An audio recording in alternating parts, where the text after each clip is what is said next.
Welcome to the Lighting Fires podcast, supported by Henley Business School.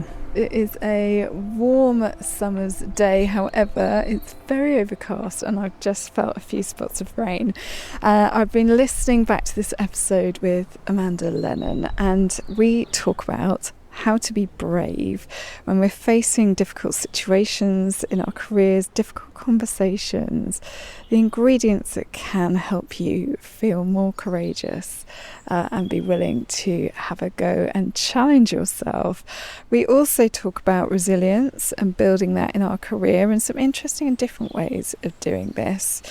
And we talk about how it can be really challenging being very successful at a young age and other people's perceptions that come with that. So I hope you enjoy this episode.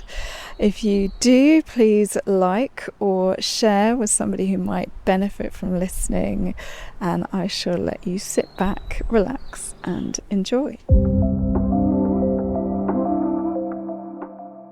Welcome to the Lighting Fires podcast. Today I have Amanda Lennon on the show.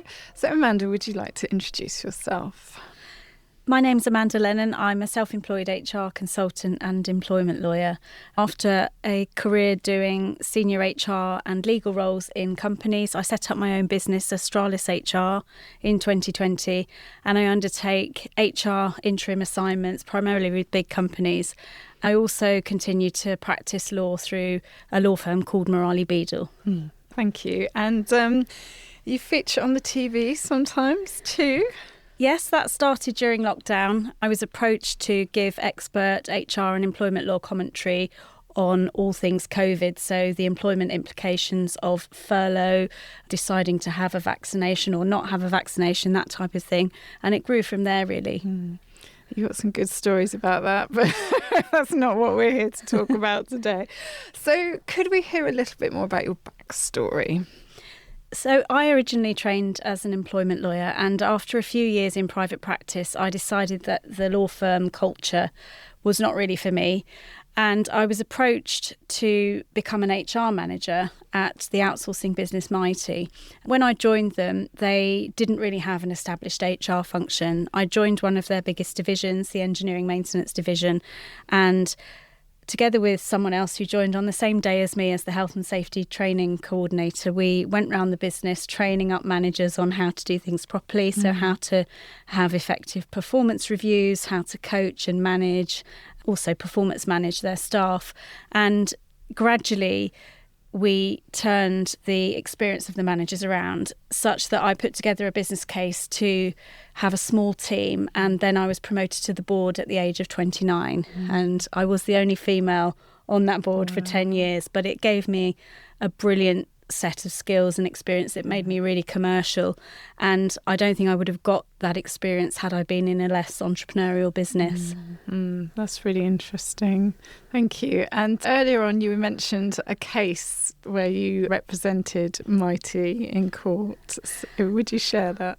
Well, in those days I must have been either extremely brave or extremely stupid, but Mighty was served with a prohibition notice at one of its sites by the health and safety executive, and it just so happened that appeals against those notices took place in the employment tribunal. So in my wisdom, I decided I would represent the company. So I did all of the research, I did all of the advocacy myself, I interviewed the witnesses, I cross-examined the inspector from the health and safety executive on the stand, and I also brought into the hearing the actual piece of metal that the notice was imposed on to demonstrate that you couldn't just kick it and it would move. It was too heavy to do that.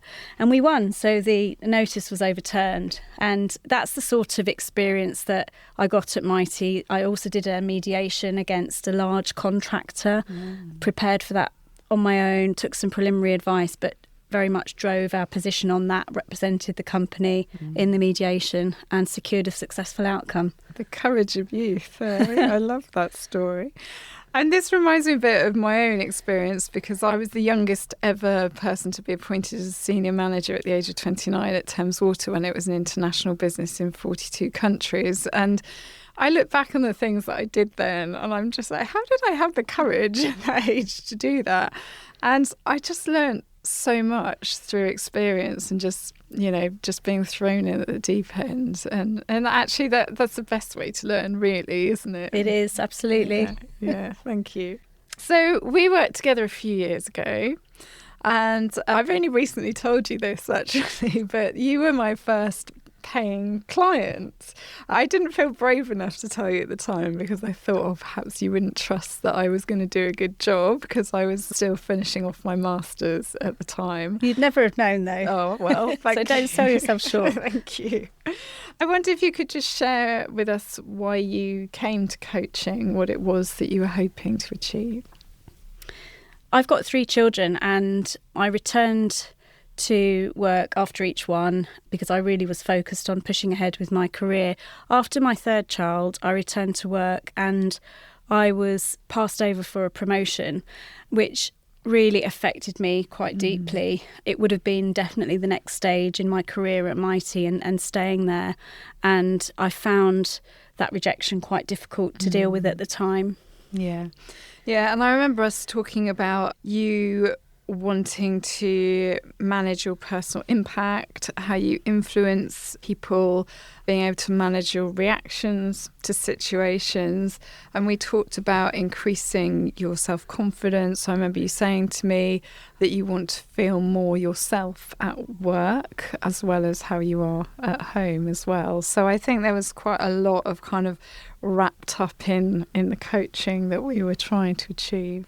There was, and at the time, I think perhaps because I was the only female working in a male-dominated environment, I always had support in my day-to-day work, but I felt myself sometimes that I should pretend I didn't have children and show up at work in the same way as my colleagues who didn't have those childcare responsibilities at home or whose other half was doing that instead. And it was a lot of pressure and I felt I couldn't bring my authentic self to work at that point. Yeah, and I remember you telling me at the time that you loved being a mother, and you also had a kind of stance that a woman can do anything that a man can do. You know, there was this kind of strong sense of equality in who you are and how you go about doing things as well. Absolutely, and I still believe that. I've got 2 boys and a girl, and I would say that to them equally, because I think it's just important for boys to know that boys and girls can do the same thing as for my daughter. Yeah. So, well, as you know, I completely agree with that stance, having 2 girls myself. So there are a couple of standout memories for the coaching work, and we've talked about those. And I just wondered if you'd like to share your recollections of some of the work that we did together.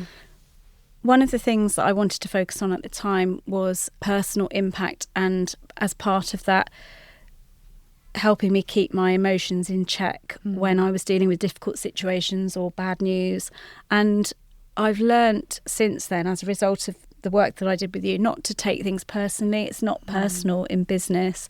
And having taken a step back and looked at that perspective, I've really tried to develop that over the years. And now I would say I'm probably a different person to what I was back then, purely because I don't take things to heart as much as I used to. I'm still passionate about the work I do and about treating people fairly and having the right outcome. But if that means, you know, for example, I've been made redundant twice, I didn't take that personally because businesses go through change and that's just how it is.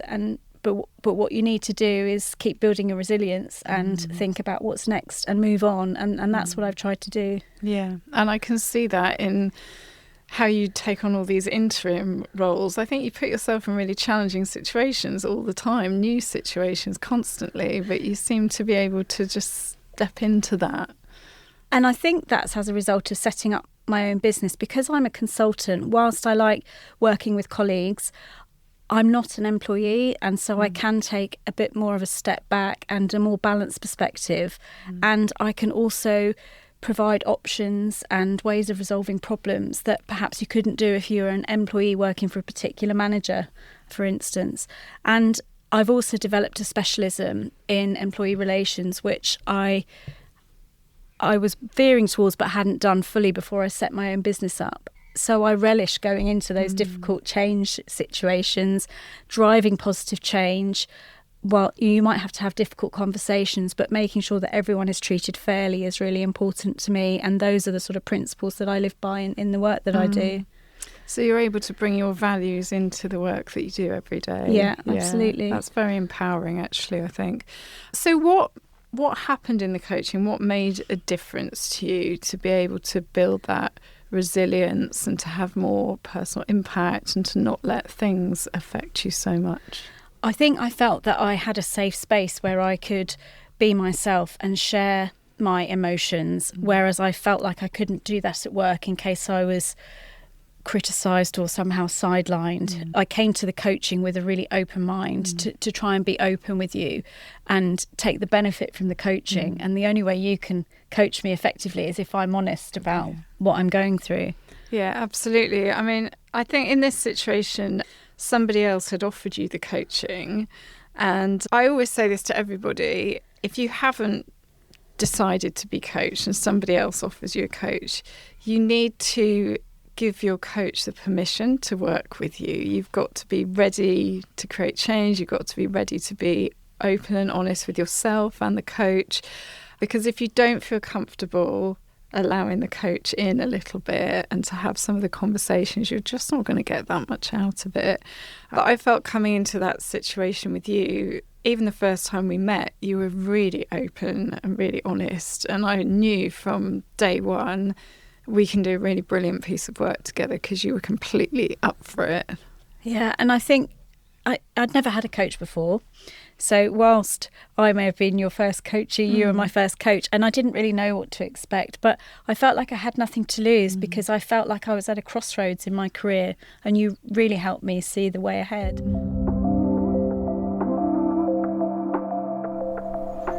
If you're listening to this and you're interested in training as a coach, I can highly recommend the Professional Certificate in Executive Coaching or even the Masters at Henley Business School. It is the best investment I have made in myself and my business. The course is led by research, so you know it has academic rigour, and the tools and techniques you learn are highly practical. You get the opportunities to practice, you build confidence. I also gained friendships for life, a community that's continued to support me. I can highly recommend it. So if you decide to take the plunge and contact Henley, do mention the Lighting Fires podcast. So in our work together, we used a lot of different techniques, and one of them was techniques using neuro-linguistic programming. And this, I think, was helpful because we looked at some certain situations that had had quite an impact on you, and we wanted to affect those memories in a positive way so that they wouldn't kind of hold you back or limit you going forward. So in one particular situation, we would take the visual, the thing that you were remembering about a certain scenario, and I remember you saying to me that it felt kind of very bright and lively, and this person was very animated, and you could hear what they were saying to you still and how that was affecting you physically. So we took that memory and we decided to adjust it a bit. So we started by turning from colour to black and white, turning the sound down. I remember we kind of imagined you shrinking the size of the person who you were having the conversation with and just toning the whole thing right down. And the thing that really sticks in my memory is that you started to imagine yourself walking out of the room and shutting the door behind you, and you could no longer see or hear the person. And it just seemed to have quite a calming effect for you and helped you to move on, I would say, from that particular situation. I definitely think it did, and I think subconsciously I've used that technique in one way or another over the years since then, because now when I'm dealing with a difficult situation at work, I can take a step back, and whether that's shutting the door on it and coming back to it another time or just looking at it in a broader perspective, I think that technique has really helped me over the years. What I tend to do now is, if I'm dealing with a difficult piece of work or I know I'm going to have a tricky meeting where tensions might get escalated, I I prepare in advance, but I also think you've got to be prepared to close the meeting down if it's not working and walk away, because we're all professionals at the end of the day. We don't need to talk in a heated, animated way. We need to make sure that we get through the points in a calm way, and there's no shame in coming back to a meeting again if it's not possible to deal with it the first time. Yeah, I mean, that makes a lot of sense, because a lot of people find those kind of conversations really difficult. We're not always very good with what feels like conflict, even if it is with a positive intention behind it. Yeah, so I mean, I really like these techniques we're talking about. I find that, we know that our memories are there to serve us better for when a new similar situation happens, but they don't always serve us that well. They can sometimes make us feel very uncomfortable or remind us of how we felt at the time when something first happened. But we can adjust those memories and make them serve us better. And although it's a bit of a strange technique, it seems to work really well. Yeah. Okay. So what else did we do in the coaching that was useful for you? We also looked at where I wanted to go in my career. And at the time, I think I was focused on being a chief people officer. That's what I wanted to do. That's not what I've ended up doing. No. But it certainly helped me look to the future and think about different options for my career. Yeah. And I remember we talked about values at one point, didn't we? And that seemed to be a really useful piece of work for you. It was really useful, and it's made me realise that my values are really important to the work that I do as well. And it's important for me to understand and relate to the culture of an organisation when I'm working with them. And I think I would struggle to get things done in a culture that didn't align with my values long term. Yeah, I remember we had a walk by a lake at one point as part of our coaching work together, and there was a kind of moment of realisation about what your values are and how they fitted with that organisation at the time, and that seemed to be a very useful piece for you. So it was really useful, yeah. And I think that made me understand why I felt emotional about certain decisions that had been made. Okay, yeah, suddenly it makes more sense at that point. So what else did we do in the coaching that was useful or not so useful? What else do you recollect? Well, I found each session more and more beneficial as I got into it, because I didn't really have any experience of coaching when we first met, and I did look forward to our sessions because it was such a safe space where I could be myself, and I wasn't trying to put on an act to make sure that I was consistently well regarded and that there were no chinks in my armour, which of course there are in everyone's armour. And I think that was probably to do with my age in part, because I really enjoyed my job, but I wanted to prove that just because I was 29 it didn't mean that I couldn't influence like everyone else. Yeah, I think it's hard, isn't it? I remember when I was really successful at a young age, and often people would just look at me and sometimes talk down to me as if I didn't have enough experience and I couldn't possibly understand complex business situations. But I was just really hungry to learn, and I was smart enough to be there in the room. And again, I was often the only woman in the room or one of the only women in the room. And I think it's frustrating to be overlooked for our age, isn't it? It is, and I felt that more actually when I eventually decided to move on and look for other roles, because I was told that whilst I had by then 10 years experience as an HR director on a board, it was almost met with scepticism because I was still quite young by the time I had moved on, and I found myself competing with other candidates who were a lot older than me, and that's the long and short of it really. It was just the perception of me not possibly being able to have that experience so young. Yeah. Which is a shame. You wouldn't want anyone else to go through that, but no, that it was a learning for me. And so it made me think, what else can I do to demonstrate that I do have this level of experience, I'm the right person for the role. And I think at the time it was really an employer's market, so they had their pick of candidates, and I actually decided to leave and branch out into other sectors. So I did a couple of contracts in different sectors like financial services and telecoms, and then took on another permanent role after that. And I think that's been the best thing for my career because it got me used to working in interim contracts. That was never my career goal, but it broke that perception of me as pigeonholed in one sector and also broadened my experience so that I had more areas to tick off when I was going for the next job. Yeah. And how did you feel when you first started going into these interim situations? Because it's very new and you have very little time to make impact, I guess. You do. I'd always done a lot of project work, which really stood me in good stead because whilst I'd had a permanent career, I could demonstrate that I was used to delivering results within a certain time frame and meeting the objectives of the particular project. It took me 4 months to secure my first interim role after I left because on the one hand, I was seen as somebody who was just had a long history of permanent employment and therefore couldn't possibly do an interim role. And on the other, I hadn't done enough interim roles in order to be considered.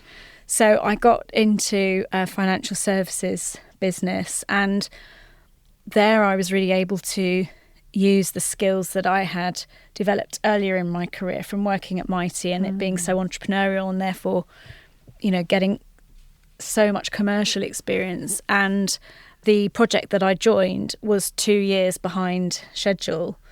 I restructured the team, saved several $100,000 in contractor payments because we just didn't need so many people. And then I brought the project back in within the parameters and delivered it within the 6 months that I was there. So that was the first big step in proving that I could take something that was failing and turn it around as an interim would and project manage it effectively. That takes a lot of confidence to make those decisions. Where do you think that confidence comes from? I've always been quite brave, I guess, or some people might say risky, but I feel like I'm brave. I'm willing to give things a go.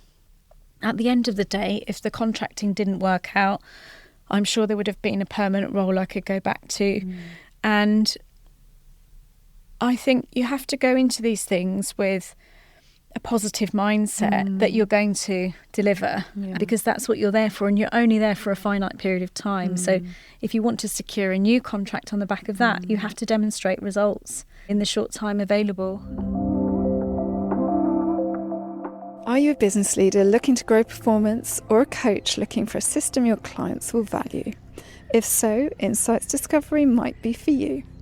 If you're a regular listener to the Lighting Fires podcast, you'll know how powerful it can be to understand how people think and make decisions. Insights Discovery is one of the world's most trusted psychometric systems. It's used by 48% of Fortune 500 companies and consistently scores above 97% in accuracy based on user feedback. Insights works because it's practical. It helps people and teams make better decisions and communicate without friction. Experience what's possible when you go from managing people to truly understanding them at www.insights.com. And tell me what it's like being brave. You've talked about that positive mindset. Is there more to the structure of being brave for you? I've always been quite determined. I haven't necessarily taken no for an answer, but I work hard as well. I've got that as the backup, and therefore I think as you grow with your experience, you can take calculated risks. And in the work that I do, you have to be prepared to deal with conflict, but there are ways to deal with it properly. So for me, it's about always remaining professional, treating everybody in the room with respect. And if you are doing things that impact people, groups of people, you have to do those in the right way. So you have to consult them properly, you have to give them a voice, answer their queries, allow them to give feedback. And fundamentally, that's what's been really important to me. And I think you just have to go for it. And I had a family to provide for, so I couldn't step back, and I had to push myself forwards. Even though everyone's got imposter syndrome, I certainly had it, but you just have to you have to keep going through that. Yeah. And do you ever get that now? Yes, all the time. Do you? I do all the time. So, for example, when I was going on the TV. Why would they pick me to do this? Yeah. But after one or two opportunities, I was getting calls from other TV stations all around the world to do this. So I thought, well, they wouldn't ask me if they weren't interested, and I've got to keep going. And actually it has helped me build my profile. It's helped me secure other work, and that was always the plan. Yes, yeah. That's interesting to hear that. I would have guessed that you don't feel imposter syndrome anymore. And it's quite reassuring in a way. You do. I have a question from a listener. This is from Lauren, and she's really interested in women in business, and she wants to understand your biggest challenge and how you overcame that challenge. As a woman in business? Yeah. I think my biggest challenge was probably earlier in my career. I don't feel this anymore because I'm older, but it was my age, my relatively young age. And I think there's nothing I can do about my age. It's about demonstrating what I can do. And so I focused on working really hard, having achievements, demonstrating achievements, and always being really prepared. Perhaps I was over-prepared, more prepared than anyone else if I went into an important meeting. But I always think, as long as you can prepare properly and you've given it everything, then you've done your best, and that's all anyone can ask for. Yeah, that reminds me of quite an early stage in my career. When I was back at Thames Water, I was in my early 20s, and I would just turn up to meetings and just not have done any prep at all. And I was so grateful to my line manager at the time, because one day she just sat me down. She's like, Julie, you need to prepare for your meetings. You've got to do this properly. And sometimes you just need people to tell you this at that stage, really. So from then on, I would prepare really well for every meeting, and I've done that ever since, and it has stood me in good stead, because if nothing else, it just gives you a confidence that you know what you're talking about and you're ready for that conversation. Yeah, and I think particularly if you have difficult meetings, you're ready for all the curveballs that might come in, or the difficult questions that nobody else wants to answer. Yeah, and actually when I was doing my coaching training, I remember there were a couple of questions that we were taught to ask ourselves before a coaching session or before a kind of client contract. And one of them was, what are you worried about?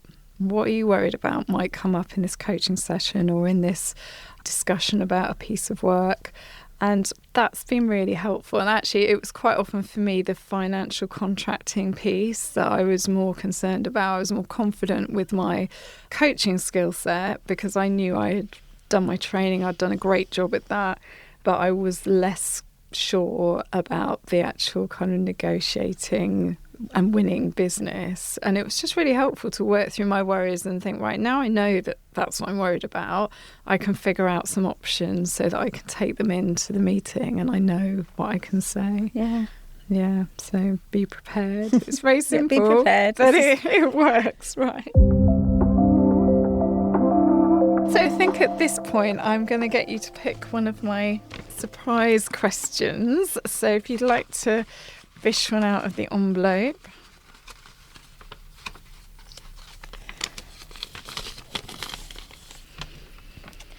If you were a fly on the wall during the coaching, what would you say and how would you describe what you saw? I think I would describe myself as a bit of a mess, but also a bit lost because I'd had no formal management training. I was always thrust into this role and I was brave, so I carried on and carried on, but I hadn't previously had an opportunity to take stock and to say, are there ways in which I could position this differently, which would make me feel better, which would make me better at my job, better at dealing with people. And so I would say that it was just the right time for us to have those sessions, and they've really helped me springboard into the rest of my career, I think. As I'm listening back to you, I'm just thinking, I'm looking back at us in that meeting room all those years ago, and I kind of feel like we were both like starting a bit of an adventure together in a way, weren't we? We were both like, you were starting on a new journey that took you to lots of new places ultimately, and I was starting my coaching career, and it's nice to kind of remember that we were doing that together. Yeah. Although you didn't tell me that I was your first coachee. No, I wasn't brave enough to do that. Okay, I'm just wondering what's next for Amanda Lennon. Well, I'd like to continue to grow my business, whether that means undertaking more interim assignments in the HR world or developing the employment law side of my practice.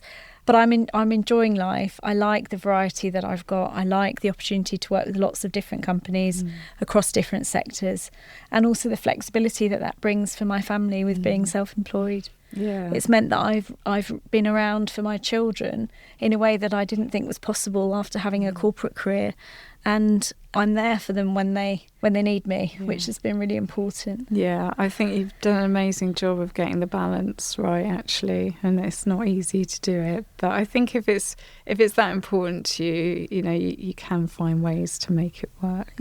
Yeah. So, Amanda, is there anything else you'd like to share before we finish? There is one piece of advice that I had very early in my career, which I've always thought about in my head ever since. And when I first qualified as a solicitor, I thought I'd made it, and the culmination of years of working really hard, studying, and then the 2-year training contract. And I remember saying to a partner on a way to a meeting that I was so happy that now I'd qualified, I could use everything I'd learned and put that into practice. And he said to me, now is the time that you start learning. You will never stop learning, but now is the time that you really start, because you will experience real life situations, matters involving clients, and you'll learn on the job, never mind almost what you've done up until now. And that's really stuck with me over the years. And I think it's important to realise you don't know everything about a situation. I don't think you ever will, but you have to keep learning, and you have to keep being open to other perspectives and other ideas. And perhaps that's what's fueled your interim career then, is that ability to continue to learn all the time. I think so, because I've worked in so many different brands and so many different sectors, and each of them brings something different and will help me in the next job that I do. Yeah, I can really relate to that. I mean, as you know, I retrained 10 years ago. I did my master's in coaching after a career in marketing, and even now, I feel like I'm learning again. Just doing this podcast is really challenging sometimes, and I'm learning to use the technology and to create conversations that are useful and interesting, and there's more I want to do with that. And I think that is something that brings me great joy, actually, is continuing to learn. I've had jobs where I haven't learned so much, and I've just felt I don't feel so alive when I'm not learning. It's really important to me. So yeah, I know not everybody's the same, but I do think it kind of keeps your brain ticking and keeps you fresh in some ways. So yeah, thank you for sharing that. Thank you, Amanda. I've really enjoyed this conversation. Thank you very much. Listening back to this episode, I'm really struck with Amanda's point about not taking things personally in the workplace. We all have quite difficult, challenging phases in our careers, but if we can learn that these business decisions are not personal, I think that can really build our resilience.